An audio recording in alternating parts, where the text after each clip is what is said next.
All right, everyone. I think we've got most people who are going to join us today. So thank you for being here. This is our application workshop. So I imagine most of you were probably at the information session last week. This is going to be geared slightly different. That was obviously about information, and then about half information, half questions. This is going to be geared mostly towards application. So what you can do to improve your application and improve your chances of receiving the fellowship. Just before we get started, a few housekeeping things. If you have questions, please feel free to drop them in the Q&A box. That is preferred over the messaging chat box, because then we can either text respond to them or mark them, and we can respond to them, make sure we don't miss anyone. That being said, about questions, if you can try to phrase questions generally just so that everyone can get the most out of it, that would be great. If you have a specific question, you are welcome to email apply@matthewfellowship.org. Or we can stay around for a few minutes afterwards to answer any more individualized questions, just with the disclaimer that there'll still be a public chat room area, so that it wouldn't be a private conversation. So yeah, so just so if you weren't at the info session, just want to give a little bit background on the fellowship. So it was created in memory of Matthew Isakowitz.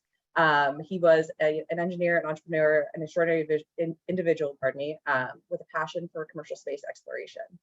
So I don't know if you can see this photo here, but that is a photo with Elon when he still had, full head of hair. So yeah, so this program really seeks to instill that same enthusiasm into the next generation of commercial space flight leaders, training in a career to embody that. So I'm going to hand it off to Halen to go over the next slide. Thanks, Bree. And I want to take a second to also just introduce the rest of the panelists who are going to be here to support this. So Bree, who just did our intro, she was a 2021 fellow with me. She's currently at Impulse Space with Tom Mueller, who was the first employee at SpaceX, and they're developing all sorts of really cool propulsion concepts, and including a mission to Mars. So sorry to steal your intro. And then, hi, my name's Halen. I was also a 2021 fellow. I did my fellowship with APL Space Systems in El Segundo. I'm currently at SpaceX on the Crew Starship program. I'll pass it off to Erin to do her intro real quick. Hi everyone, I'm Erin. I was a 2022 fellow. I did my fellowship at APL, and I'm currently at University of Michigan getting my master's degree.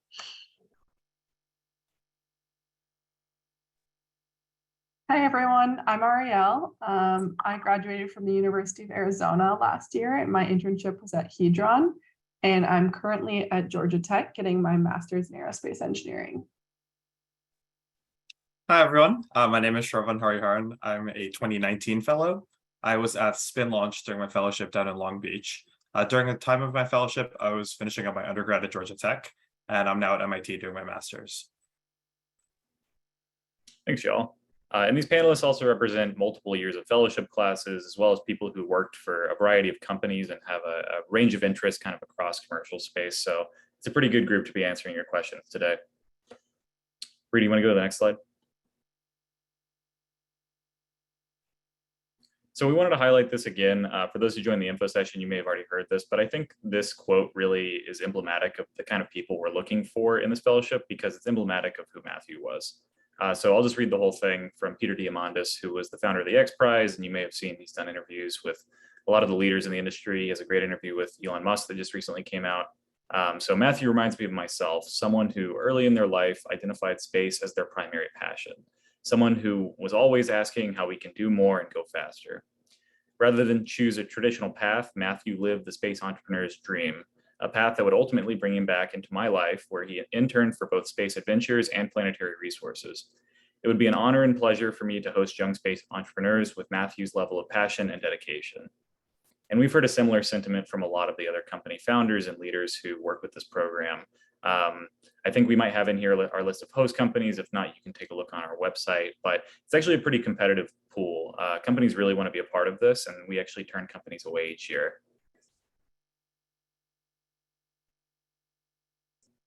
So quick overview again, what is the program?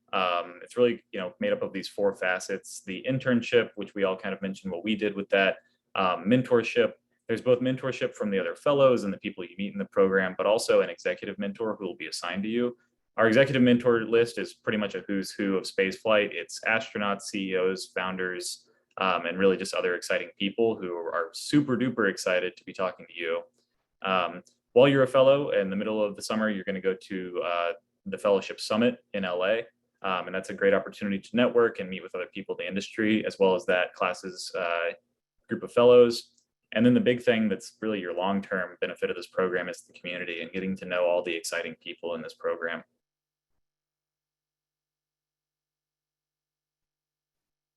So some key dates. The application already opened. It opened on August 31st. Applications are due on Friday, October 14th. After that, there'll be some virtual interviews where the team will select the top candidates. And then after that, they do some pairing with the host companies, and the final placement's completed. And then next summer, you would be starting your internship. And then in the middle of the summer is the fellowship summit. So everyone meets in LA. It's a wonderful time to get to know other fellows, as well as get to tour some amazing space companies. And yeah, it's a weekend that'll change your life. So moving next into the application overview, we can talk more about each specific ones, but just giving a highlight level of the 4 main components of your application. I'm actually going to start at the bottom. So there's transcripts, unofficial undergrad and graduate if applicable. It's fine to send a blank graduate. If it's your first semester of grad school, just send a blank unofficial graduate transcript. Just helps the team know where you're at in school. Those, transcripts kind of are what they are. But luckily you get resumes, essays, and letters of recommendations if you want to tell more to your story or explain anything. So on your resume, definitely focus on quality and achievements. It's much better to have, one line about how you founded, you founded SEDS or you founded AIAA or a board member versus being in a bunch of clubs where you weren't as active of a member and didn't have as large of an impact. Essays, one of the biggest tips we've seen is that make sure you use your word count. Those are your words to tell your story about why you should be selected for this fellowship, what this would mean for you. So, and then with letters of recommendation, you don't get to choose the words, but you can always try to pick people who you think will do the best to help tell your story. And as well as you can give them the information they need to help tell that, so that they know what you're trying to do. And so we wanted to give some tips here on how you can kind of best present yourself for this application. And these are some common themes to what Bree just mentioned, but we really want to see what makes you unique. There are a lot of really cool things about working in this industry that are well known, and we want to know more about you than about the opportunity, if that makes sense. And so we want to know very specifically why you are suited to be a leader in the future of this industry. Not so much what's cool about the industry or what you love about it, but more so what gives you passion and what have you done that's put you in a position to do well in the future. Another big highlight is to just research your passions and understand what you're talking about, but perhaps more importantly, don't turn it into a research paper. It's a little bit of a balance of, definitely add some detail about what you think is cool in the industry, and have some specific notes there about specific companies or specific types of roles that you might be interested in, because that helps us match you with a company that's going to work for you. But also don't turn it into a research paper. I think we got a question during the info session, do I need to cite my sources? No, but still try to be accurate. The people who are going to be reading these applications are experts and leaders in the field, so they're definitely going to notice if you get something really far off. If you say Blue Origin built the Falcon 9, probably going to catch on that one. But in general, it doesn't need to be a research paper about anything. Just take the time to look at each essay prompt and make the most of it. Specifically, tell us about your goals.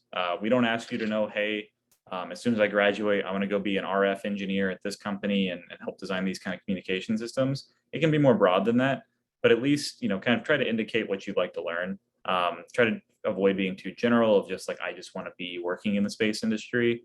And it'd be good to know what experiences have brought you towards that goal. And then again, like I mentioned, it's important to know your audience. The people who are reading this are the MIFP team, experts, alumni of the program, and other leaders at companies. So definitely try to tailor your application towards that. And then again, don't feel super burdened to explain why commercial space is cool. We know it's cool. but it do explain why it matters to you. And then I really wanted to highlight this. Every year we get people who applied multiple times. I actually personally applied 3 times for this program, so this one's pretty important to me. In the last 3 classes, 1 out of every 6 new fellows had applied more than once. So if you are one of those people that's going to be reapplying this year, what I want to highlight is to take the time to, again, show the depth of your passion, show us why you really want to do MIFP, and expand on the new experiences you've had. So in the last year, what club did you get involved in? What internship did you do? What new experience did you have that's made you a better fit for this program? I think, people who do that really tend to stand out to the reviewers. So some common weak points. When I was 8 and I went to space camp, it's great, and a lot of people find their passion and in that young age of exploration or looking up the stars, and that's wonderful. But we really want to see a developed passion for space. How did you take that love of space or going to space camp, and how did you turn that into now you're getting an aerospace degree, you are the founder of a club on campus, you're doing a research project. Just show us how you developed that love and that passion into those tangible skills that you can build out in your essays and your resume. Don't write a cover letter for a specific job. So it's fine to mention that you would like to work at some of the companies, or if there's specific things about certain companies you would like, fast paced versus more traditional, that kind of thing. That's wonderful, but this isn't a cover letter for I want a job at SpaceX. So just making sure that you're focusing on really where you see yourself going, not just trying to get a job at one specific company. This is about the fellowship as a whole, as opposed to just that company. I kind of mentioned this earlier, but experiences that are clearly resume builders. It's definitely quality over quantity. Like I said, being a member of a bunch of clubs versus like being on the board of a club, or putting on an event for a club, something that really shows that you took the time, the dedication to really follow through with that your passion shows through, and that you're showing that passion on your school campus. And then also poor choices for letters of recommendation. Making sure this person knows you. It's much better to have a letter from an associate professor, adjunct professor, who knows you really well and can really speak to your strengths, than the department head. In these letters, the team isn't looking for the status of the person writing it. They're looking for the quality that they can describe you and that they know you. That being said, it obviously can't be your mom. It's still got to be someone in the professional field. At least one of your letters has to be a faculty member from either your school, or if you're a new graduate student, from your undergrad. So just keep those in mind.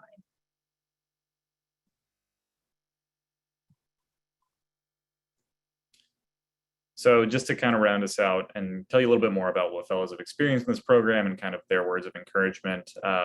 Lucy Brown, who was also in Bree and I's class, she highlighted, just go for it. The program will give you amazing guidance for your career and insight into the industry that she couldn't have gotten elsewhere. Maya said, I feel like so many doors have been opened for me, and it's incredible to know that I will have friends and support anywhere I go in the aerospace industry from now on. That's that community that we were kind of referring to earlier. And then Shane brought that up as well, in saying, I have met some of the most wonderful people and made connections that will last a lifetime. So again, as you're kind of putting your application together and thinking about this program, think about the fact that you're applying to something that will stick with you for a lifetime. And we really want to see just what are you about and what can you uniquely bring into this program.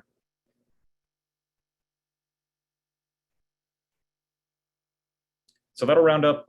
We just did a quick overview of the application. We're happy to go back on some of those slides, but the application is live at MatthewIsakowitzFellowship.org. And if you have specific questions that pertain just to you, feel free to reach out to apply@MatthewFellowship.org.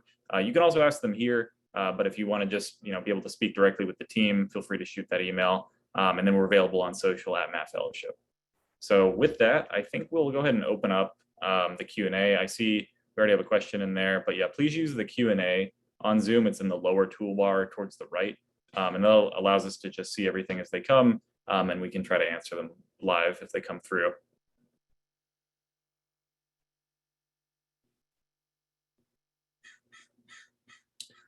Okay, well, I think, yeah, you want to go ahead and take this one?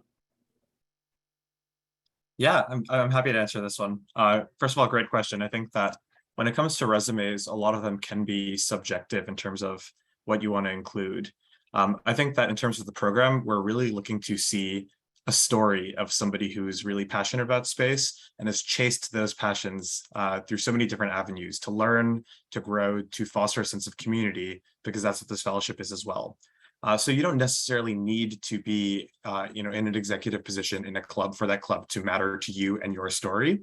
As long as you still show us through the other aspects of your application, how it's helped you develop as an engineer, how it's helped you refine your passions more, and how you've used it to contribute towards the future of commercial space. So you don't need to be the president of every club you're a part of for it to still have that same amount of value. Just make sure that you're including it because it's important for your passions, not just because it is the name of a club or title. So hopefully that answered your question. Yeah, that's a great answer, Shravan.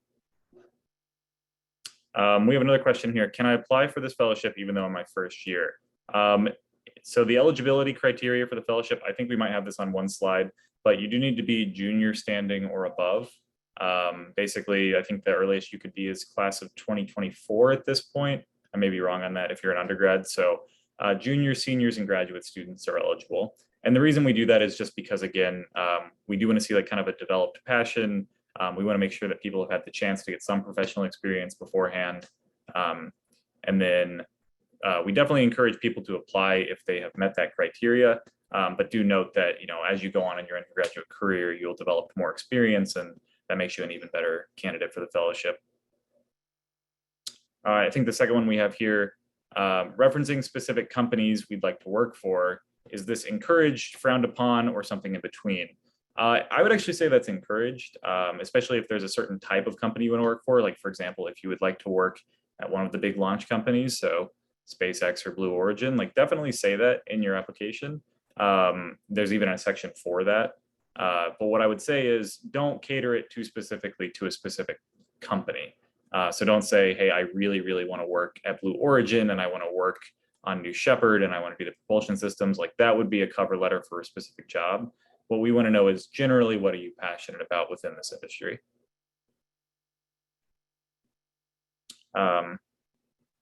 Ariel, you want to answer this question? Sure. So I would say that it's definitely acceptable to have a recommendation letter from a professor who does not work in space. Like we mentioned before, it's not really about the status of the person who's sending your letter. It's not about necessarily what they work in, but it's really about, can they speak to your personal attributes, your work ethic, what you're willing to give to a project, much more than the specific area of research that they might focus in if it is a professor.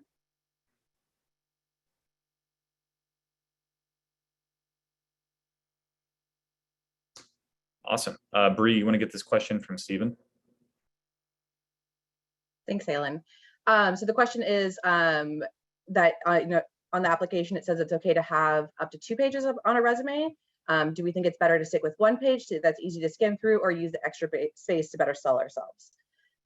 So generally speaking, it's around usually, I believe, 10 years before you generally want to go to a second page. If you're a PhD student and you've done tons of research and you have academic papers, that's probably a great way to have 2 pages and kind of like list out those things, or tons of conference papers. If you're an undergrad and you have maybe a more traditional background, you didn't have a career before coming into aerospace, it's probably better to stick to 1 page. That allows you to really highlight your key achievements, any awards you've won, anything that really makes you stand out as a stellar student and participate in your community, without getting bogged down in some of maybe the other stuff that is maybe a little bit more fluffy. That being said, you can always go to 2 pages, but generally speaking, if you're an undergrad or a master's student, probably sticking to 1 page is probably a better bet for that, to avoid that kind of fluff.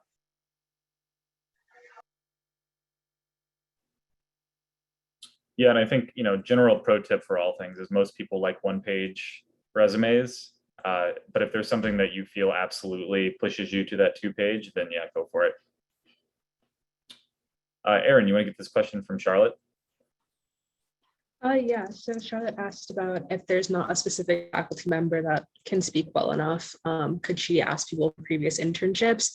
And I would say, I think it's more important that there's one who could speak in depth and well enough about like your passions, your capabilities, so than someone who just is at your university. So if you feel that that person from like your previous internships has a better idea and grasp of what you've done and like the types of things that you can work on, that person is probably preferable for your applications rather than someone whose class you may have taken.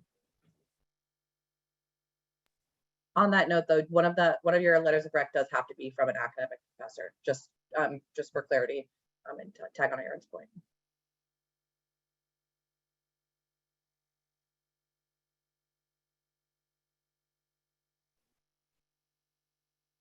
Cool. Shravan, you want to get this question about reapplying? Yeah, definitely. So like Bree had touched on in the intro slides and Helen had mentioned as well, many of the current and former fellows were fellows who applied once or twice. They were rejected, then they reapplied. And the most valuable thing about that is you have time in between these applications, time to pursue new activities, to learn more, to meet others in the industry or your peers. And that's a lot of opportunity for growth. So when reapplying, don't submit the same application with a few minor edits that you may have done the first time around. Highlight how you've changed since then. Maybe touch a little bit more so on your passions. Maybe talk about how a club you were a part of, you took on a new leadership role, you've learned more from it, you've participated in competitions. Really highlight that growth. And that'll go a long ways in terms of changing how your application is reviewed for future years. But definitely do not feel disheartened by former rejections, because all that means is you get a chance to showcase how much more of a superstar you are now.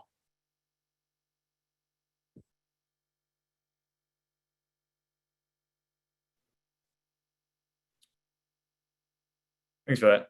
Aaron, you want to get this question about advice for first-year students prepping for the fellowship? Yeah, for this one, I would definitely like to reiterate some of the same sentiments that are said about people reapplying, just taking that time to talk to people that are maybe doing what you'd like to do, get involved in different student orgs, and while you're preparing, like for when it comes time to apply, you have those things on your belt that you can talk about, like those experiences where you really got to showcase your skill set, work on projects that you're passionate about, so you have those things under your belt and experienced with that you can put on your application.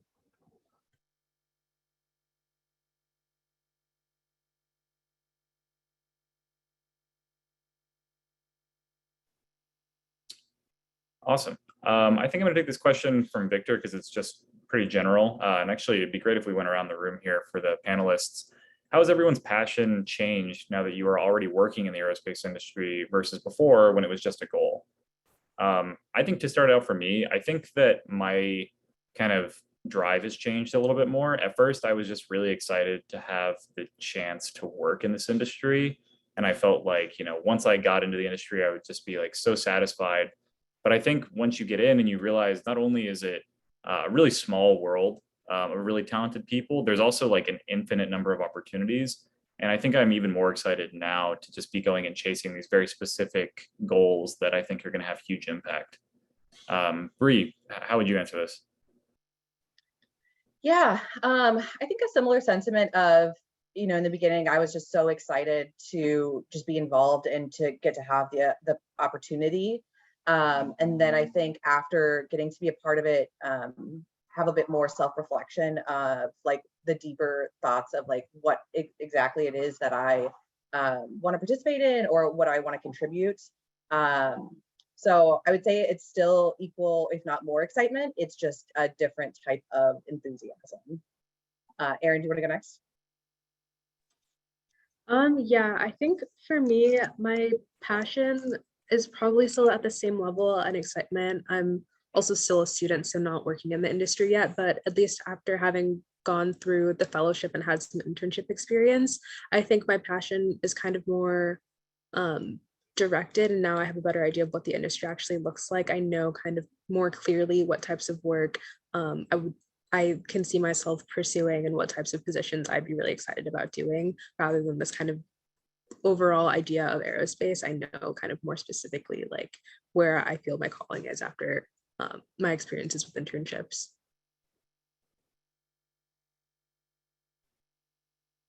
Ariel, yeah. Okay. I would definitely echo everything Erin says. I'm also a student, so haven't worked full time yet, but have a couple of internship experiences under my belt. I would say absolutely having those more specific and guided thoughts about where in the industry you're really passionate about does help you increase your passion, because it becomes more concrete, it becomes more real. And I'd say even the process of the application can help with that, because you really have to think about, what do I want to put down on paper? What areas do I want to focus on, and how can I make myself stand out? Because everyone who's applying loves space. So if you can help narrow things down even as you're applying, I found even for me, that made me even more excited. And I don't know how much more I have to add on besides echoing what all the other panelists have shared. But I think that, all of us share that passion for space.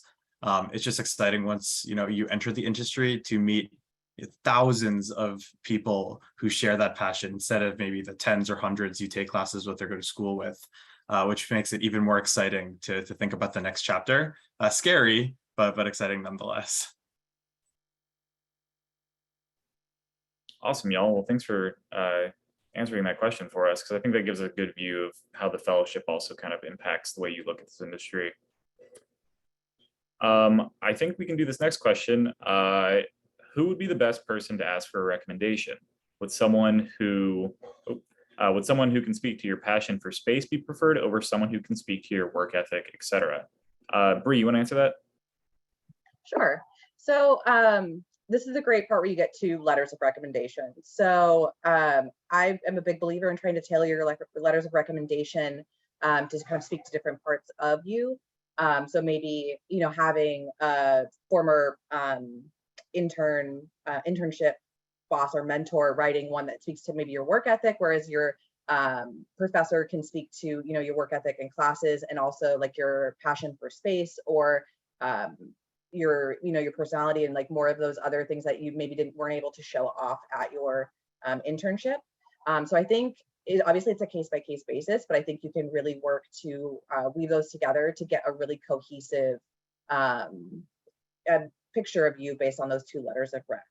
So that would be my recommendation. Thanks, Bree. And great questions in the chat so far. Definitely keep them coming. I think we definitely have some time to get through these.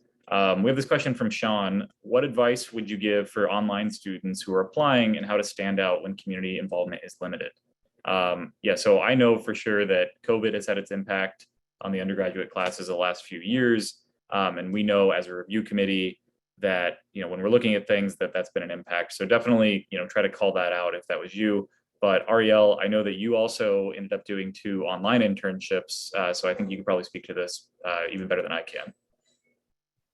Yeah, absolutely. Well, I was going to say exactly what you said, that a lot of people can be in the same boat right now. But just call it out. There's other ways that you can, take your passion to the next level outside your extracurriculars besides community involvement. And the fellowship committee is very aware that everyone comes from different backgrounds.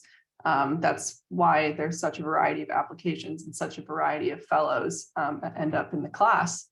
I would say take the opportunities you can to network in an online environment, try and build that community and build that network. And that's, of course, a whole different info session on how to do that. Just generally speaking, they're aware that everyone comes from different backgrounds. And Thanks for that. Let's see what else we have. This is good. Is there an age limit to those who are applying, asking as a future PhD student? I think Bree can take this one. Yes, I'd love to answer this question. No, there is not. I am a non-traditional student, meaning I had a whole career before I went back to school and got my degree in network and space. So there is no age limit or anything like that. It does have to do with your academic year and where you are in terms of your professionalism and your academics. We'd love to have you. I know I thought I was going to be the oldest one or like the only one, and it turned out that's just not the case. There's lots of other students that are super passionate about space, but also like me, had different lives before they found their way here. So.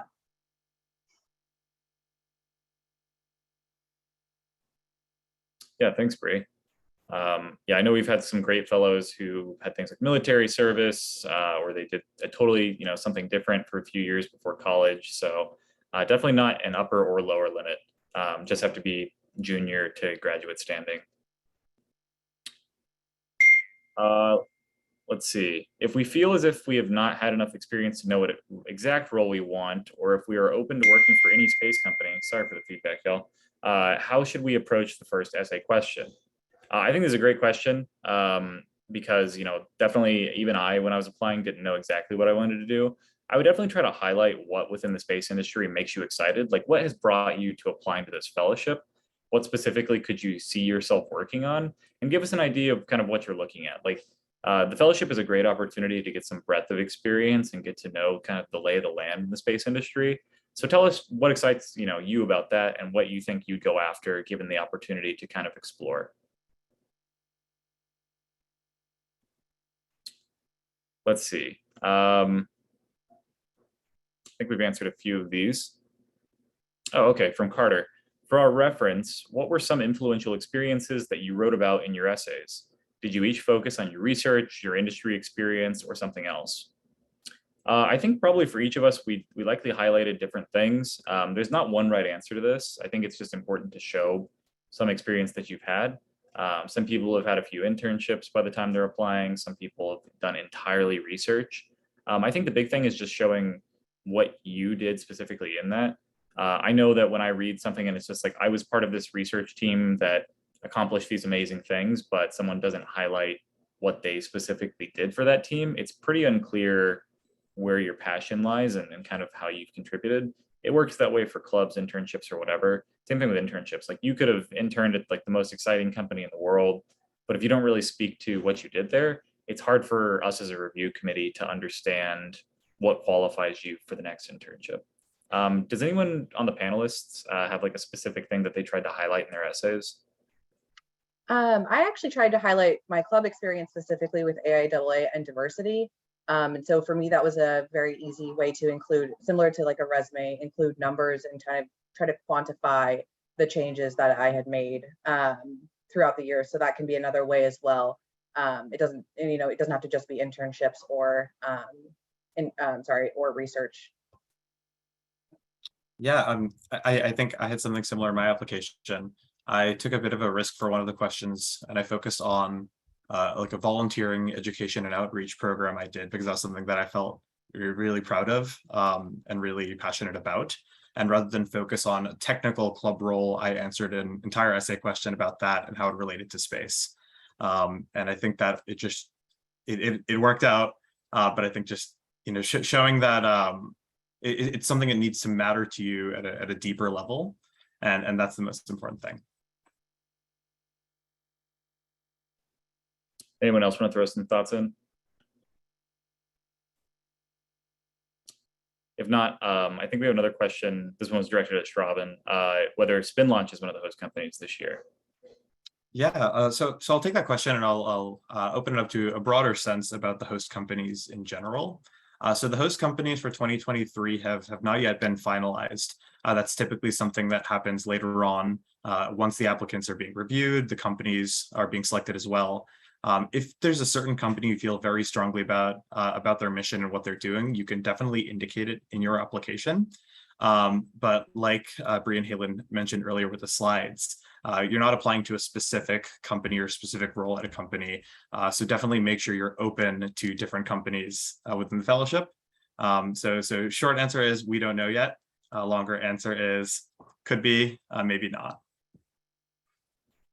Yeah, great answer. I think generally the team tries to actually bring in host companies that are going to suit the applicant pool really well. So there's a lot of kind of black magic that happens behind the scenes to make sure that all the fellows end up at their best companies.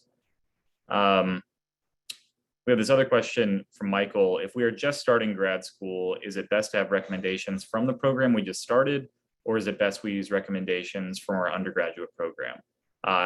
I'll answer this one just because this was my exact situation last year that I applied.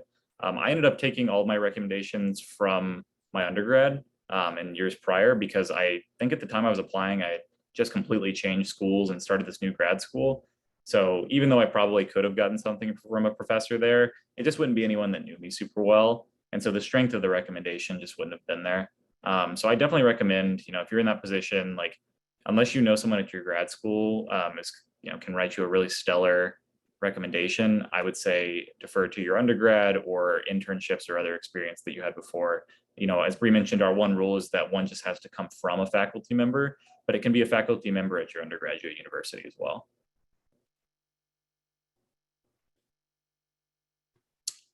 Aaron, do you want to answer this question from Hope? Yeah, so about what percentage of fellows are undergrad versus in grad school. So over the past few years, it varies with each class, but it ends up being around even over the past few years. So definitely don't be discouraged if you are undergrad or grad student. It's pretty evenly split.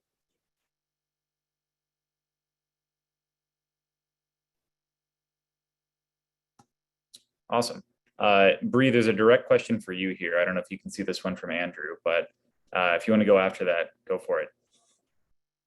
Thanks, Halen. Yes, the question is, did my previous career academic focus contribute to my application? Andrew returned to school this past spring to pursue a BS in aerospace, but I already have a BA in another field. Did you highlight any leadership opportunities you pursued in your previous field before aerospace? So my previous career absolutely had an impact, although I don't know that it was necessarily a direct correlation. I think I used a lot of those skills that I learned in my previous career to excel at finding opportunities within my campus and within the new field when I was doing my undergrad. So I'm not sure I directly did any direct pull from that, if that makes sense. But yeah, it definitely still applied. And I think I do think there's a sense of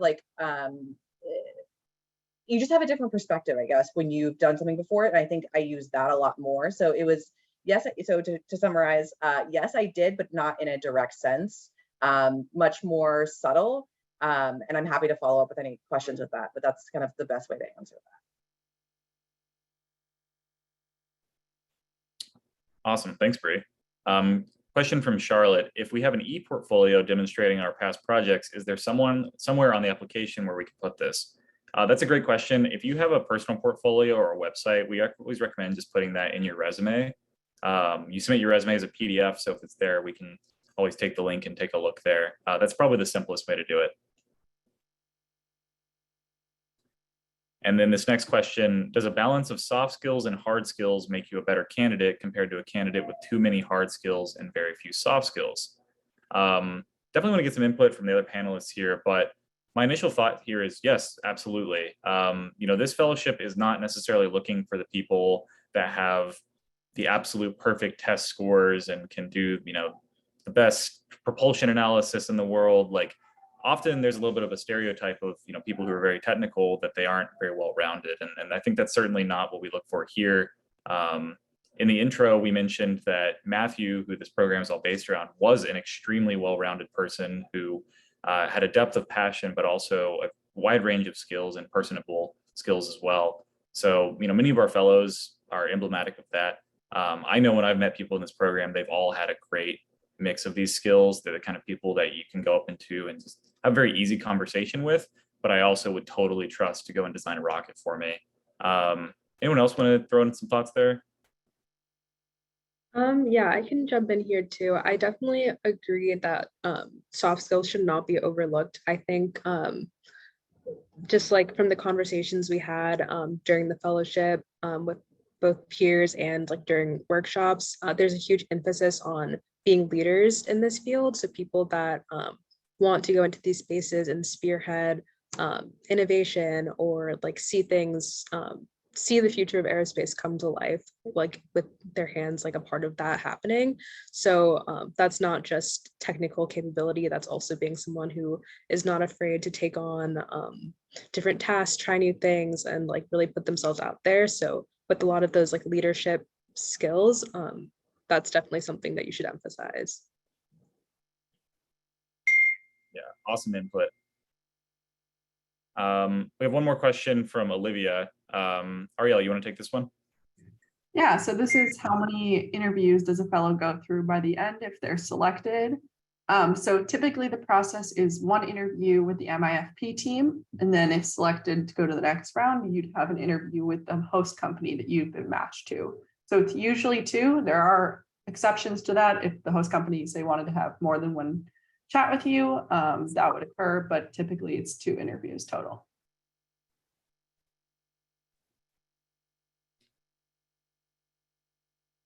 Great. Looks like we've had a few more questions come in. Might have answered this already. Is this application looking for a standard 1-page resume, or can we submit something akin to a government resume? Bree, you want to take this one again? Yeah, thanks, Alan. So we're looking for more of a standard 1-page resume. To recap from earlier, if you're a PhD student and you've done lots of research, if you want to include that, make it 2 pages, that's fine. But yeah, looking for more of a traditional resume in terms of like what that means, having your academics, your university, your degree, and then also having any work experience, whether that is internships or if that is research experience, as well as, and those can be together separate, as well as your extracurricular activities. We kind of touched on this a little bit earlier as well, but making sure that those, you're not just listing groups you're part of, but trying to focus on the ones that you were an active member of and really highlighting the best of what you've accomplished on that resume. It's also a great place to put any recognitions that you've had. If you won any awards or anything like that, always a good thing to put on there. And then just making sure you include timeframes for all of this. Just another like classic resume tip, really helps people just kind of piece together and understand your journey to this point.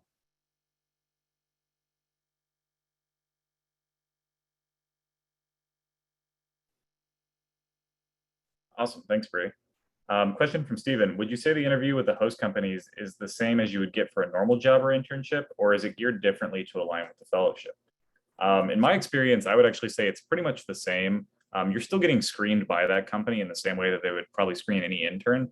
But I will say, if you're being referred to them by this fellowship, they generally already know that you're the real deal. So they aren't super hard on you, and they might even ask some questions specifically about your passions and just kind of get to know you more as a person. But it's definitely still potentially rigorous. A lot of them will still be technical interviews. So if you haven't done an engineering interview before, I would strongly recommend you look for some online resources on that. Sometimes there's some like technical questions or kind of brain teasers in that. So be a little prepared for that. But in general, it very much is the same as you might expect. I would also add that in my experience, my company that I was interviewing with referred back to my application specifically. So they took the time to look over my essays and they read over what impact I wanted to make and then actually centered some questions around that. So keep in mind that what you say in your essay and your application will be read and will apply in your interviews. So yeah.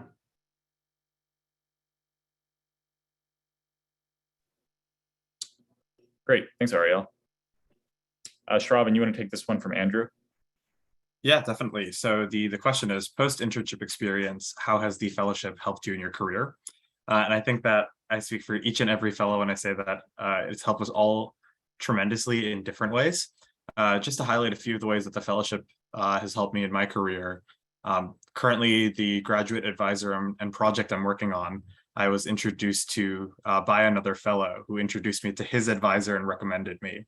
I did an analog astronaut mission at the Mars Desert Research Station last year with 3 other fellows, and I only heard about the crew and was able to join through the fellowship communication channel. So it's just meeting these incredible people who inspire you, who open so many doors and opportunities, and then just community you can share that excitement with. Those are just a few of my stories, but I'd love to hear. I think the other panelists probably have their own stories to tell as well. Yeah, awesome answer. I mean, I would definitely echo a lot of that. Post internship, I've gotten to know a lot of the other fellows like super well personally. I live in LA currently, and that's where a lot of these companies are, and so therefore that's where a lot of fellows are. Bree lives like just down the street from me, so I definitely get to know these people just through networking super well. But then the impact it's had on my career is very similar. When I was first coming out of grad school, pretty much all of my offers had some way been connected through the fellowship, or at least were adjacent to it. So it absolutely will impact your career, but also impact your personal life as well.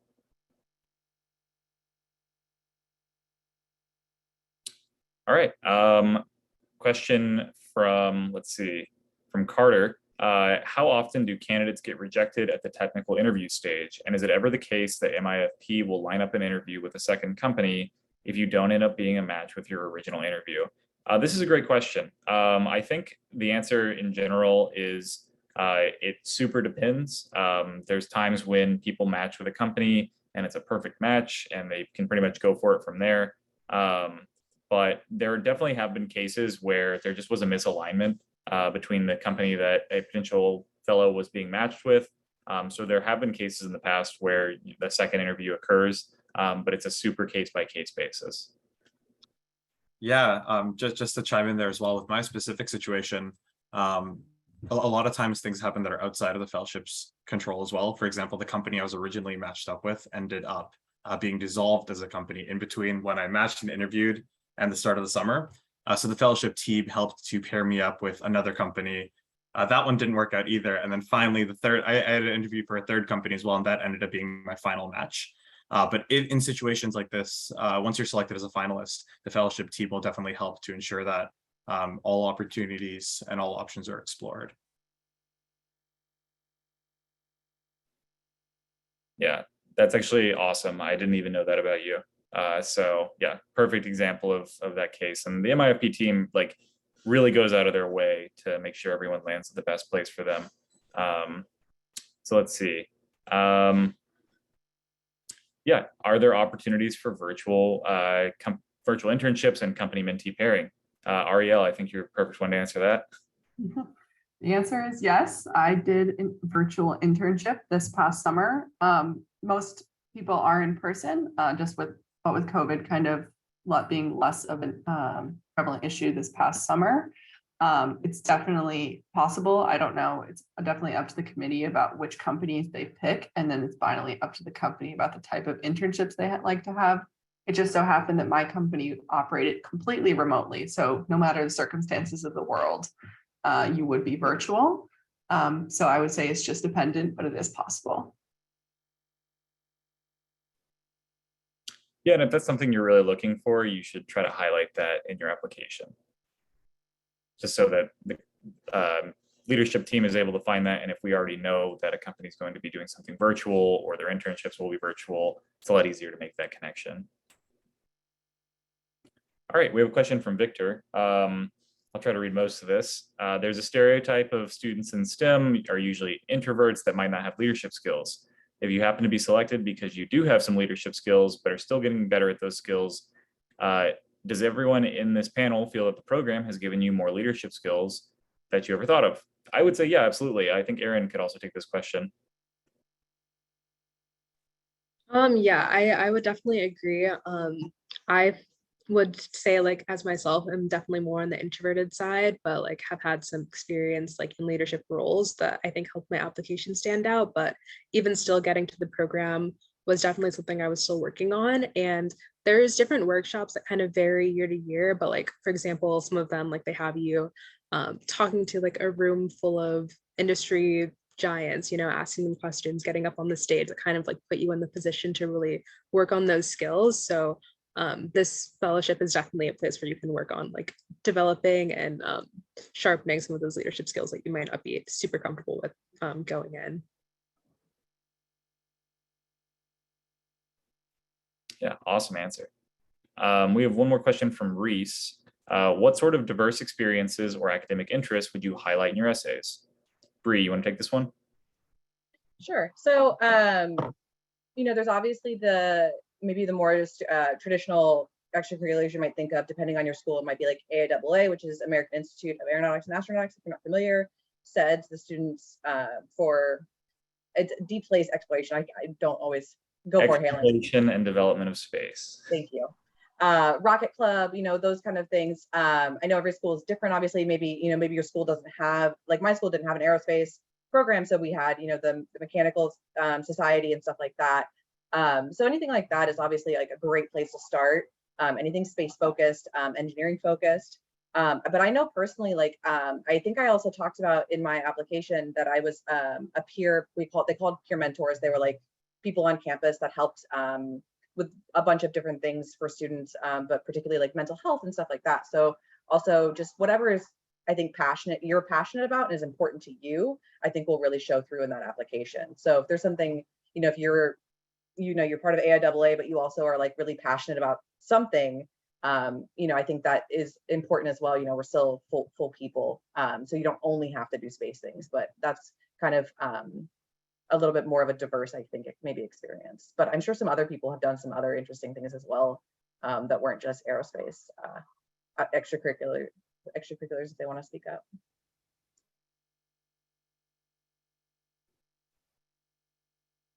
Aaron, you want to go ahead?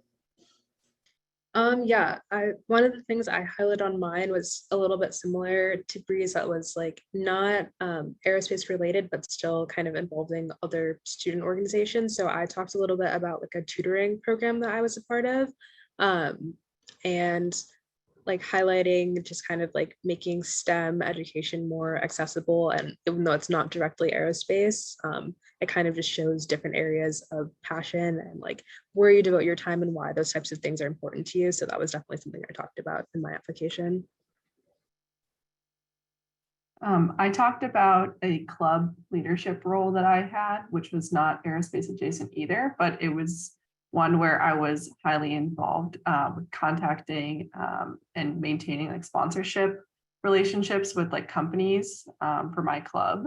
So I kind of got to talk about how like building those professional relationships helped me become a better engineer, even as I was still in school. And that was so not exactly space related, but just kind of about personal development.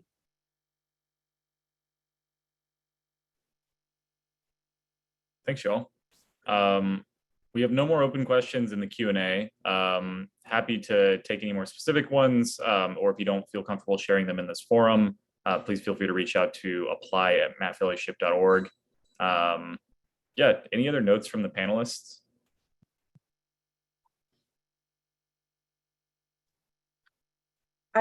We got a question previously that I think might be a good one to have everyone go around and talk about, and that was, what aspect of your application do you believe separated you from the general pool of applicants? So Halen, I'm gonna put you on the spot now.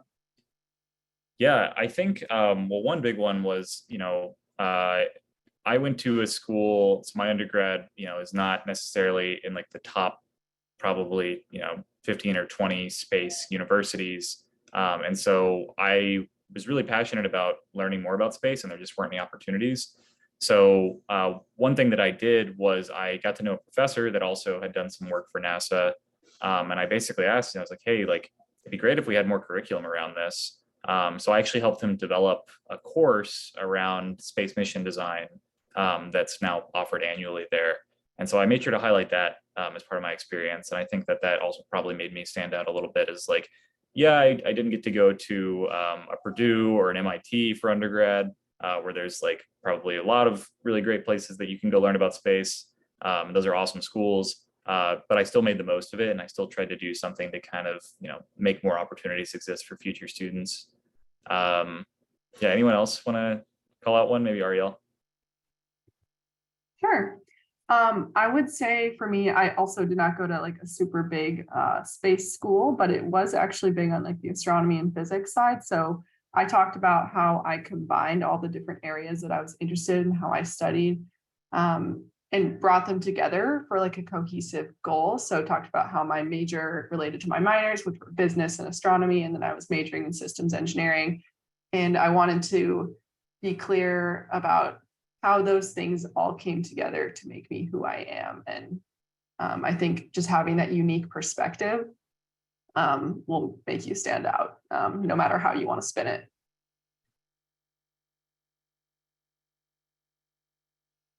I'd be happy to go next. I think for me, I didn't come in with all of the experience in the world or knowing everything, but I think that's something that was really important to me was STEM outreach with elementary and middle schools in my local area. And that's something I spent a lot of time with, and wrote about a lot in my essays, you know, coming up with after school programs for students who didn't necessarily have the same resources and exposure to STEM that I did growing up, just because I was privileged. So I think first accepting that and then talking about that, it was able to show that that's something that's really important to me, accessibility of space. And I think that that's something that commercial space embodies as a whole overall, which I was able to help tie into the mission of the fellowship and my own personal mission. Aaron, you want to round us out?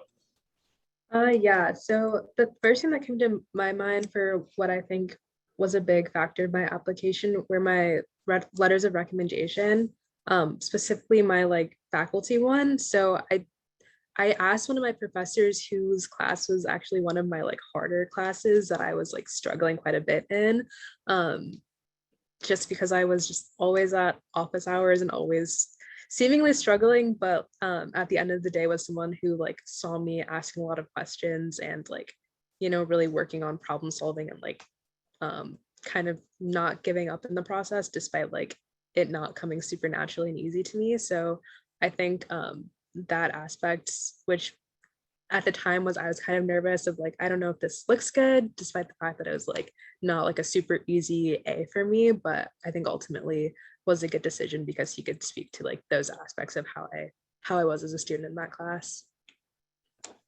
That is awesome. The last little bit I'd add on there is we also want to hear, you know, more things about you specifically in your personal background, and that can often make an applicant stand out.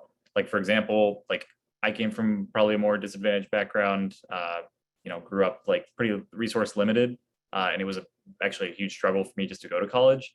So if that's, you know, you and you're in that kind of situation, like it's a big deal just to get into this and get into this industry and be able to do clubs. So definitely try to highlight that.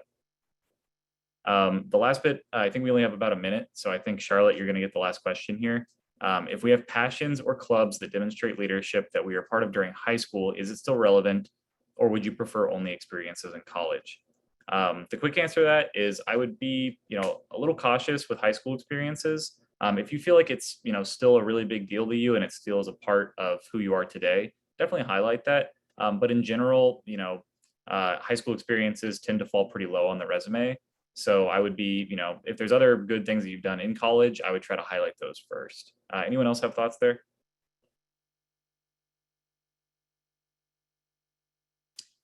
Cool.